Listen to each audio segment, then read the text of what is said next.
வணக்கம் riders, welcome back to the channel. நீங்கள் பார்த்துட்டு இருக்க தாசி ரைடர், ஆல்சோ R15 ரைடர். நான் உங்கள் உதய். ஸோ இன்றைக்கி நம்ம சேனலில் எதை பற்றி பார்க்க போகிறோம் அப்படின்னு சொல்லிட்டு பார்த்தீங்கன்னா NS 125 பற்றி பார்க்க போகிறோம்.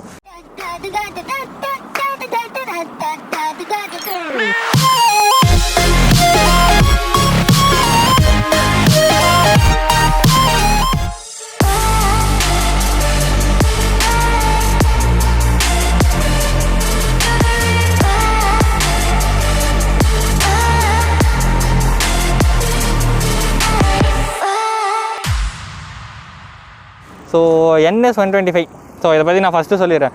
ஸோ NS 125 வந்து ஸ்டார்டிங்கில் வரப்போ நான் என்ன நினச்சேன்னா, சரி டியூக்கோட என்ஜினில் வரும் அப்படின்ற மாதிரி தான் நினச்சேன். ஸோ அதனால் ரொம்ப ஹைப்பாக இருந்துச்சு. சரி டியூக்கோட என்ஜினில் ஒரு கம்மியான ப்ரைஸ் பட்ஜெட்டில் அந்த பெர்ஃபார்மன்ஸோடு வரும், வெயிட்டும் கம்மியாக வரும் அப்படின்னு சொல்லிட்டு நான் நினச்சேன். ஆனால் இவங்க என்ன பண்ணியிருக்காங்க அப்படின்னு சொல்லிட்டு பார்த்தீங்கன்னா, பல்சர் 125 நார்மல் பல்சர் இருக்குல்ல, அது வந்து ஆக்சுவலி 2 valve செட்டப். அந்த 2 valve தூக்கிட்டு இவங்க 4 valve செட்டப் போட்டு 0.2 PS பவரும் 0.2 Nm டார்க்கும் வந்து பூஸ்ட் பண்ணி கொடுத்துருக்காங்க. ஸோ எல்லோரும் மாஸ்க் போட்டு சுற்றுங்க. ஓகே, ஸோ வண்டி நம்ம எப்போவுமே ஃப்ரண்ட்லேருந்து போகிற மாதிரி இப்பயும் போயிடலாம். ஸோ ஃப்ரண்ட்டில் வந்து பார்த்திங்கன்னா நமக்கு டிப்பிக்கலாக NS 200ஓட அந்த ஃபேஸ் வந்து கிடைக்குது. ஸோ லுக் வைஸ் வந்து பார்த்திங்கன்னா நல்லாயிருக்கு கைஸ். நான் கூட என்ன நினச்சேன் அப்படின்னா, லைக் ரொம்ப வந்து கீழே மட்டும் ரொம்ப கேவலமாக தெரியும், ரொம்ப சின்னதாக தெரியும், மேலே ஒரு மாதிரி இருக்கும், கீழே ஒரு மாதிரி இருக்கும் அப்படின்னு சொல்லிட்டு நினச்சேன். பில்டிங் ஸ்ட்ராங்கு, பேஸ் மட்டும் கொஞ்சம் வீக். ஆனால் அப்படிலாம் இல்லை, ரொம்ப தெரியல ஆக்சுவலி. நீங்கள் ஃபோட்டோஸில் பார்க்குற அளவுக்கு தெரியல. மேபி இப்படி குனிஞ்சு பார்த்தா வேணா தெரியுது. ஸோ குனிஞ்சு பார்த்தா உங்களுக்கு தெரியுதா? ஸோ குனிஞ்சு பார்த்தா மட்டும் தெரியுது. நார்மலாக நீங்கள் மேலேருந்து பார்த்தீங்க இல்லை சைட்லேருந்து பார்த்தீங்கன்னா உங்களுக்கு வந்து கரெக்டாக தான் இருக்குது. ஸோ எந்த வித பிரச்சனையும் இல்லை லுக்ஸ் வைஸு. ஸோ அதையுமே நான் வந்து சுற்றி அப்படியே காமிச்சிடுறேன் உங்களுக்கு. ஸோ இந்த ஹெட்லாம்ப் வந்து பார்த்திங்கன்னா நம்ம NS 200, ஸோ அதுலேருந்து வர ஹெட்லாம்ப்ஸ் தான். ஸோ ஹாலஜன் யூனிட் கொடுத்துருக்காங்க. ஸோ கீழே 2 பொசிஷன் லைட்ஸ் இருக்கு. ஏன் குவாலிட்டி இவ்வளோ கேவலமாக இருக்குது? இதெல்லாம் வந்து அழுத்தினா உள்ளே போகுது. ஸோ அந்தளவுக்கு இருக்குது. ஸோ ஏன் தெரியல. ஸோ கீழே வந்து ஒரு 2 பொசிஷன் லேம்ப்ஸ் வந்து கொடுத்துருக்காங்க. ஹாலஜன் இண்டிகேட்டர்ஸ் வந்து கிடைக்குது. ஸோ அதுக்கப்புறம் வந்து பார்த்திங்கன்னா நமக்கு வந்து ஃபோக்ஸ் வந்து ரொம்ப குட்டியாக தான் இருக்குது. 31 mm இருக்கும்னு நினைக்கிறேன், அரௌண்ட் 31 அந்த மாதிரி தான் இருக்கும். ஃப்ரண்ட்டில் வந்து நமக்கு டிஸ்க் கிடைக்குது. ஸோ டிஸ்கோட சைஸ் பார்த்திங்கன்னா 240 mm. ஃப்ரண்ட்டில் வந்து உங்களுக்கு 80/100 17 inch கொடுத்துருக்காங்க. இது வந்து C8 டயர்ஸ். இன்னும் ஓட்டி பார்க்கல, நான் வந்து ஓட்டி பார்த்துட்டு அப்படியே ரைட் ரிவ்யூவில் வந்து ஷேர் பண்ணுறேன் எப்படி இருக்குன்னு. ஸோ டேங்க்கில் வந்து அதே நம்ம 200ல் பார்க்குற மாதிரி நல்லா மஸ்குலராக இருக்குது. ஸோ இவங்க பண்ணதுலே பெரிய விஷயம் என்ன தெரியுமா, இங்கே ஒயிட் கலர் எடுத்துகிட்டு இந்த க்ரே கலர் கொடுத்தது வந்து சீரியஸாக நல்லாயிருக்கு. ஸோ இந்த வண்டிக்கு வந்து கீழே வந்து பிளாக்காக இருந்தால் தான் இது வந்து நல்லாயிருக்கும். பிளாக் இல்லை ஆக்சுவலி க்ரே. இந்த மாதிரி டார்க்கர் டோனில் இருந்தால் தான் நல்லாயிருக்கு. ஒயிட் கலர் வந்து ரொம்ப கேவலமாக இருந்துச்சு. ஸோ இதெல்லாம் அவங்க மாற்றினது வந்து ரொம்ப நல்ல விஷயம். ஸோ 200ல் வந்து ஒயிட் இருந்துச்சு, நான் அதை சொல்கிறேன். ஸோ இதோட என்ஜினை பற்றி பார்த்துருவோம். ஸோ இதோட என்ஜின் வந்து பார்த்திங்கன்னா 124cc ஒரு என்ஜின் வந்து கொடுத்துருக்காங்க.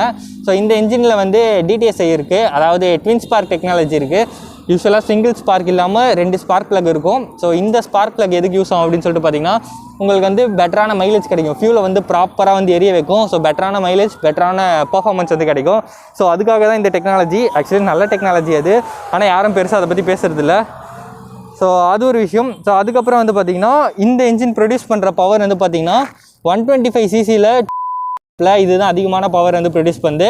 12 PS பவர் வந்து ப்ரொடியூஸ் பண்ணுது. அதே மாதிரி டார்க் வந்து பார்த்திங்கன்னா 11 Nm டார்க் வந்து ப்ரொடியூஸ் பண்ணுது. ஸோ அந்தளவுக்கு வந்து கொஞ்சம் இந்த செக்மெண்ட்டில் இதுதான் ஹையஸ்ட் பவர் அப்படின்னு சொல்லிட்டு சொல்லலாம். அதே மாதிரி இந்த செக்மெண்ட்டில் வந்து 125cc 4 valve இருக்க செட்டப் வந்து இந்த என்ஜின் மட்டும்தான். இந்த என்ஜின் அதுக்கப்புறம் டியூக் 125ஓட என்ஜினு. பட் அது வந்து கொஞ்சம் ப்ரீமியமான ப்ரைஸ் டேக், இது வந்து கொஞ்சம் கம்மியான ப்ரைஸ் டேக்கில் இது மட்டும் தான் இருக்குது. ஆனால் ரெண்டும் வேறு என்ஜின், அது மட்டும் நோட் பண்ணிக்கோங்க. ஸோ அதையுமே நான் இங்கே சொல்லிடுறேன். ஸோ இப்போ வண்டியோட கிராங்கிங் சவுண்ட் நான் உங்களுக்கு போடுறேன், பாருங்கள் எப்படி இருக்குது அப்படின்னு சொல்லிட்டு.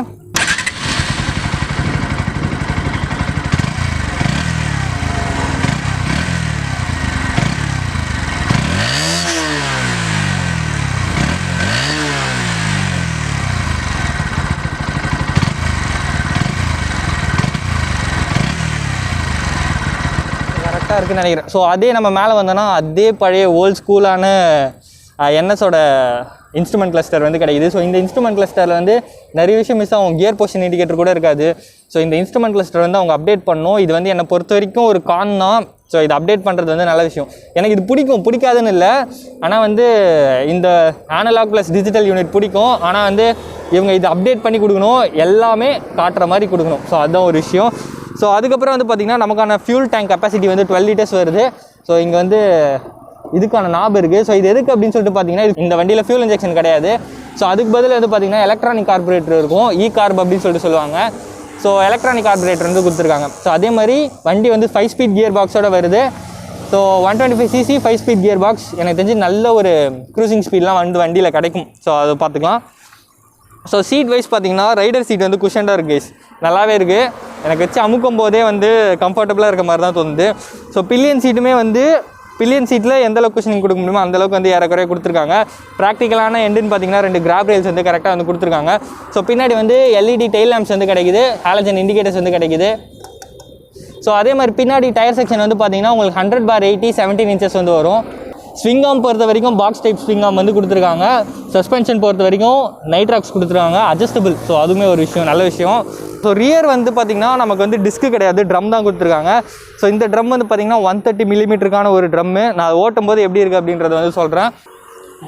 ஸோ ஸ்பெக்ஸ் வைஸ் எல்லாமே பார்த்தாச்சு கேஸ். நம்ம டேரெக்டாக இப்போ வந்து வண்டியை ஓட்டி பார்த்து எப்படி இருக்குது அப்படின்னு சொல்லிட்டு சொல்லுவோம். ஸோ வாங்க ரைட் ரிவ்யூ. ஸோ கைஸ் நம்ம வந்து வண்டியில் ஏறியாச்சு. ஸோ வண்டியோட கிரவுண்ட் கிளியரன்ஸ் வந்து பார்த்திங்கன்னா 179 மில்லிமீட்டர். ஸோ கிரவுண்ட் கிளியரன்ஸ் வந்து பிரச்சனை இல்லை. ஸோ வண்டியோட ஹைட் வந்து பார்த்திங்கன்னா உங்களுக்கு வந்து 805 சீட் ஹைட் வந்து 805 மில்லிமீட்டர்ஸ் வருது. நான் வந்து பார்த்திங்கன்னா 5'8" to 5'9" இருப்பேன். என்னால் வந்து ஃப்ளாட்டாக வந்து காலை கீழே வைக்க முடியுது. ஸோ அதெல்லாம் வந்து எந்த பிரச்சனையும் இல்லை. வண்டியோட வெயிட் வந்து பார்த்திங்கன்னா 144 கிலோகிராம், 144 கிலோகிராம்ஸ். ஸோ இந்த 144 கிலோகிராம்ஸ் தான் வந்து கொஞ்சம் லைட்டாக இடிக்குது. Auto flipper hi. Okay, auto flipper. So அவன் இன்னும் கொஞ்சம் டீட்டெயிலாக போடுவான்னு நினைக்கிறேன். அவன் சேனல் நான் லிங்க் தரேன், செக் பண்ணி பாருங்கள். ஸோ எந்த கியரில் இருக்குன்னு தெரில, கியர் பொசிஷன் இண்டிகேட்டர் இல்லை, அதனால். ஓகே, வண்டியோட ரைடிங் போஸ்டர் வந்து பார்த்திங்கன்னா உங்களுக்கு வந்து ரிலாக்ஸ்டாக இருக்குது. ஸோ நல்லா அப்ரைட்டாக வந்து கிடைக்கிது அப்படின்னு சொல்லிட்டு சொல்லலாம். ஹேண்டில் பேர் வந்து ரைஸ்டாக தான் இருக்குது. ஸோ இந்த கிளிப்பான்ஸ் வந்து பார்த்திங்கன்னா நல்லாவே வைடாக இருக்குது. ஸோ நல்லாவே வந்து ஸ்போர்ட்டியாகவும் இருக்குது, அதே சமயத்தில் வந்து கம்ஃபர்டபுளாகவும் இருக்குது. ஸோ ரெண்டுமே ஒரே டைமில் கிடைக்குது. ஓகே, சஸ்பென்ஷன் வந்து ரொம்ப சாஃப்ட்னும் சொல்ல முடியாது, ரொம்ப ஸ்டிஃப்னும் சொல்ல முடியாது. ஆக்சுவலி இந்த செக்மெண்ட்டுக்கு சொல்கிறேன். ஸோ எனக்கு தெரிஞ்சு சஸ்பென்ஷனுமே வந்து நல்லாவே இருக்குது அப்படின்னு சொல்லிட்டு சொல்லலாம். பேலன்ஸ்டாக இருக்குது ரெண்டுமே, ஃப்ரண்ட்டு பேக்கு ரெண்டுமே வந்து பேலன்ஸ்டாக தான் இருக்குது. ஸோ வண்டியோட டேர்னிங் ரேடியஸ் பார்த்திங்கன்னா நல்லாவே கொடுத்துருக்காங்க அப்படின்னு சொல்லிட்டு சொல்லலாம். திருப்பிடுவோம். டேர்னிங் ரேடியஸ் நல்லாயிருக்கு. வெயிட் வந்து எனக்கு தெரிஞ்சு 144ன்றது மேனேஜ் பண்ணக்கூடிய வெயிட்டு. ஆனால் ஒரு 125cc வந்து 144ன்றது வெயிட் கொஞ்சம் அதிகமாக எனக்கு பர்சனலாக ஃபீல் ஆகுது.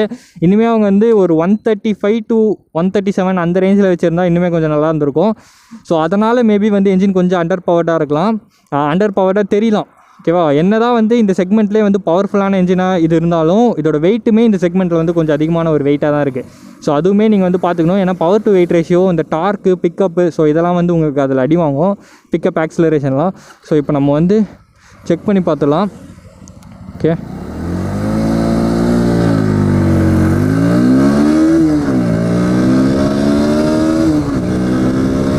So engine கதறுது.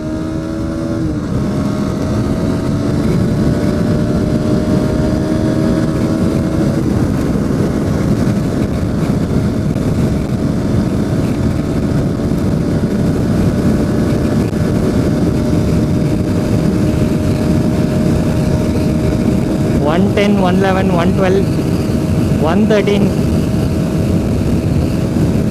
$115, $115 பிளிங்க் அடிக்குது.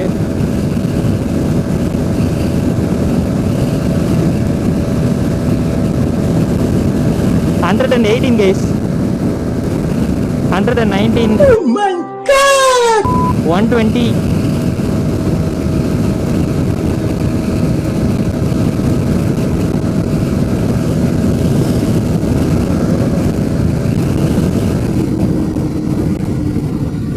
ஓகே, 120 வரைக்கும் பந்து. டாப் எண்டு நல்லா இருக்கணும் அப்படின்றதுக்காக வந்து தூக்கி வச்சுருக்காங்கன்னு நினைக்கிறேன். எல்லாமே நல்லா இருக்குது கைஸ் வண்டி ஓரளவுக்கு. எனக்கு பொறுத்த வரைக்கும் வந்து ஓட்டுறதுக்கு நல்லா இருக்குது வண்டி.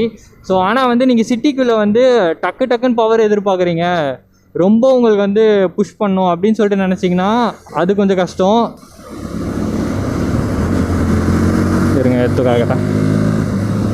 புல் பண்ணுறது கொஞ்சம் கஷ்டப்படுது. மற்றபடி டாப் எண்ட் கொஞ்சம் ரீச் ஆகிறதுலாம் வந்து நல்லாயிருக்கு. ஆனால் வந்து ஆக்சிலரேஷனில் கொஞ்சம் கஷ்டப்படுது.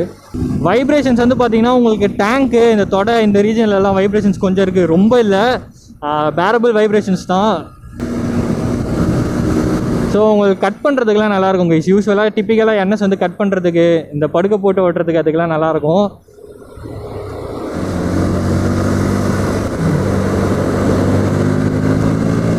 ஆனால் ஓவர் டேக்ஸ் பண்ணுறதுக்கு மட்டும் கொஞ்சம் கஷ்டமாக இருக்கும், புரியுது. ஸோ அந்த ஒரு விஷயம் மட்டும் என்னதான் இருந்தாலும் ஒரு 125cc, ஸோ அவ்வளோதான் இருக்கும். பிரேக்கிங் நல்லா தான் கைஸ் இருக்குது. நான் ரொம்ப மோசமாக இருக்கும்னு நினச்சேன், ஆனால் ஓகே பிரேக்கிங் ஓகேவாக இருக்குது. ஆனால் இது ஏபிஎஸோடு வரல, சிங்கிள் சேனல் ஏபிஎஸ் கூட கிடையாது, ஆன்டி ஸ்கிட் பிரேக்கிங்னு சொல்லிட்டு சொல்கிறாங்க. ஸோ அந்த டெக்னாலஜி இருக்குது அப்படின்றாங்க.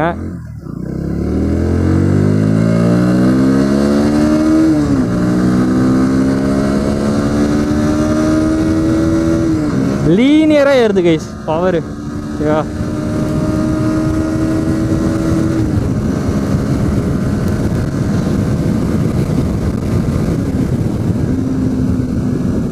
அப்படியே பயங்கர ஸ்மூத்தாக பொறுமையாக லீனியராக ஏறுது. ஸோ இந்த வண்டி யார் எடுக்கலாம் அப்படின்னு சொல்லிட்டு பார்த்தீங்கன்னா, என்ன ஸ்டைலில் வந்து உங்களுக்கு வந்து ஒரு அதை விட கம்மியான ப்ரைஸ் ப்ராக்கெட்டில் வந்து ஒரு பைக் வேணும், இல்லை நீங்கள் வந்து ஒரு செகண்டரி பைக் எடுக்க போகிறீங்க, ஆனால் வந்து அது வந்து ஸ்டைலாக இருக்கணும், ஸ்போர்ட்டியாக இருக்கணும் அப்படின்னு நினச்சிங்கன்னா சிட்டிக்குள்ளே யூஸ் பண்ணுறதுக்கு நீங்கள் இந்த பைக் எடுக்கலாம். க்ரூசிங் ஸ்பீடு டாப் எண்ட்லாம் கொஞ்சம் முக்கியம் அப்படின்னா நீங்கள் 125cc இல்லாமல் கொஞ்சம் அதிகமாக போகிறது வந்து நல்லது. இந்த வண்டியில் வந்து நிறைய ஃபீச்சர்ஸ் வந்து மிஸ் ஆகுது. உங்களுக்கு வந்து இன்ஸ்ட்ருமெண்ட் கிளஸ்டர் வந்து அந்தளவுக்கு வந்து பெஸ்ட்டான இன்ஸ்ட்ருமெண்ட் கிளஸ்டர் கிடையாது. ரியரில் டிஸ்க் வேரியண்ட் எதுவுமே ஆப்ஷனலாக கூட கிடையாது. ஸோ அது ஒரு விஷயம் இருக்குது. ஸோ அதுக்கப்புறம் வந்து பார்த்திங்கன்னா side stand engine cut off கிடையாது. ஸோ இந்த மாதிரி ஃபீச்சர்ஸ் வைஸ் நிறைய மிஸ் ஆகுது. ஆனால் ஸ்டைலிங் வைஸ் நல்லாயிருக்கு. ஸோ இதில் மைலேஜ் வந்து உங்களுக்கு நல்லாயிருக்கும் அப்படின்னு சொல்லிட்டு சொல்லலாம். நல்ல மைலேஜ் வந்து உங்களுக்கு கிடைக்கும். ஸோ என்னை பொறுத்த வரைக்கும் இதுதான் வந்து என்எஸோட தாட்ஸ். இப்போ யார் வாங்கலாம் அப்படின்னு சொல்லிட்டு கேட்டிங்கன்னா, எனக்கு வந்து என்ன ஸ்டைலில் இருக்க ஒரு 125cc வேணும், எனக்கு மைலேஜ் நல்லா ஓரளவுக்கு டீசெண்டாக கிடைக்கணும், எக்கனாமிக்கலாக இருக்கணும், சர்வீஸ் காஸ்ட் இது எல்லாமே கொஞ்சம் எக்கனாமிக்கலாக இருக்கணும் அப்படின்னு சொல்லிட்டு நினச்சிங்கன்னா நீங்கள் இந்த வண்டி சூஸ் பண்ணலாம். இல்லை ப்ரோ எனக்கு ஃபீச்சர்ஸ் முக்கியம் அப்படின்னு சொல்லிட்டு நீங்கள் நினச்சிங்கன்னா இதோட நிறைய ஆப்ஷன்ஸ் இருக்குது. உங்களுக்கு ரைடர் இதோட நிறைய ஃபீச்சர்ஸ் வந்து கிடைக்கும் இந்த 125cc. ஆனால் வந்து இது 125cc மாதிரி இருக்க மாட்டேங்குது. லுக் பார்க்குறதுக்கு வந்து 125cc மாதிரி இருக்க மாட்டேங்குது. லுக்ஸ் வைஸ் நல்லாயிருக்கு. அந்த டிப்பிக்கல் என்எஸோட லுக் கிடைக்குதுல்ல, ஸோ அதை பொறுத்த வரைக்கும் அட்வான்டேஜ். ஸோ டயர்ஸ் நல்லாயிருக்கு, எல்லாமே நல்லாயிருக்கு, மற்ற எல்லாமே நல்லாயிருக்கு. ஒரே ஒரு கான் என்ன அப்படின்னு சொல்லிட்டு பார்த்தீங்கன்னா ஃபீச்சர்ஸ் வந்து லேக் ஆகுது. ஸோ அவ்வளோதான் மக்கள்ஸ் இந்த வீடியோக்கு. ஸோ இன்னும் முக்கியமான ஒரு விஷயம் என்னென்னா, இது ஃபியூல் இன்ஜெக்டர் கிடையாது. ஸோ அதுவும் நீங்கள் வந்து பார்த்துக்கோங்க. ஸோ அவ்வளோதான் மக்கள்ஸ் இந்த வீடியோக்கு. ஸோ போன வீடியோவில் வந்து ப்ரோ சேஃப்டி கியர்ஸ் போட்டு ரைட் பண்ணுங்கள் அப்படின்னு சொல்லிட்டு சொல்லியிருந்தீங்க. ஆக்சுவலி வந்து நான் ரிவ்யூ பண்ணும்போது எது க்ளவுஸ் போடுறதில்ல அப்படின்னா என்கிட்ட இருக்கிறத நான் சொல்லிடுறேன். க்ளவுஸ் இருக்குது, அது மட்டும் தான் இருக்குது இப்போதைக்கு. ஹெல்மெட், க்ளவுஸ், அப்புறம் நார்மலான ஷூஸ் இருக்குது, இது மட்டும் தான் இருக்குது. ஸோ க்ளவுஸ் போட்டால் வைப்ரேஷன்ஸ் கட் ஆகுது. ஸோ அதனால் வந்து ரிவ்யூவில் ஒழுங்காக தெரிய மாட்டேங்குது, ஓகேவா, அதனால் சொல்ல முடியல. ஸோ அதனால் வந்து நான் க்ளவுஸ் வந்து ரிவ்யூ பண்ணும்போது போகிறதில்ல. ரைடிங் ஜாக்கெட் நான் கூடிய சீக்கிரம் வாங்குகிறேன். So thanks for your love, care. So அவ்வளோதான் மக்கள்ஸ் இந்த வீடியோக்கு. இந்த வீடியோ பிடிச்சிருந்துச்சுன்னா மறக்காமல் நம்ம சேனலுக்கு லைக், ஷேர், அதுக்கப்புறம் சப்ஸ்கிரைப் பண்ணி வச்சுருங்க. ஸோ நன்றி மக்கள்ஸ்.